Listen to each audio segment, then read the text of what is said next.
John Bowlby adında psixoloqdur. İkinci Dünya müharibəsindən sonra Ümumdünya Səhiyyə Təşkilatı bu adamla müqavilə bağlayır, dəvət edir həmkarlığa. Müharibədən çıxmış didərgin uşaqlarla işləsin, iş aparsın. Sonra bu gəlir o uşaqlarla iş aparır və çox maraqlı, faydalı yazılar yazır. John Bowlby. Və o yazılarda valideyn-uşaq münasibətlərindən danışır. O xoşbəxtliklə bağlı o məsələ çox diqqətimi çəkir mənim. Təhlükə. Deyir ki, valideynin uşaq qarşısında ən vacib məsuliyyətlərindən biri odur ki, uşaq üçün təhlükəsiz mühit yaratsın. Təhlükəsiz. Mənə görə xoşbəxt o insandır ki, daxilən özünü təhlükədə hiss eləmir. Əgər sən daxilən özünü təhlükədə hiss eləyirsənsə, sən xoşbəxt deyilsən. İstir nə qədər pulun olursa olsun. Ən yüksək postlardasan, vəzifələrdəsən, amma daim qorxu, həyazan içində, təhlükə içindəsən. Qorxu içində, təhlükə içində.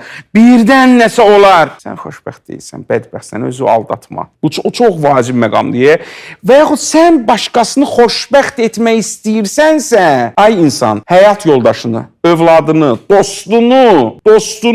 Bəzi insanlardan ayrılırıq, aralanırıq. Niyə? Oyla olanda bir yerdə mən təhlükəsiz hiss eləmirəm özümü. Hər an hiss edirəm ki, məni sancacaq, məni təhqir eləyəcək, mənə söz atacaq. Mənim təhlükəsizliyimi təhdid eləyir. Aralanıram. Biz o yerdə olmağı sevirik ki, o insanla bərabər olmağı sevirik ki, bizi təhlükəyə atmasın, təhlükədən qorusun. Mənə elə gəlir, xoşbəxtliyin ən vacib xüsusiyyətlərindən biri də odur.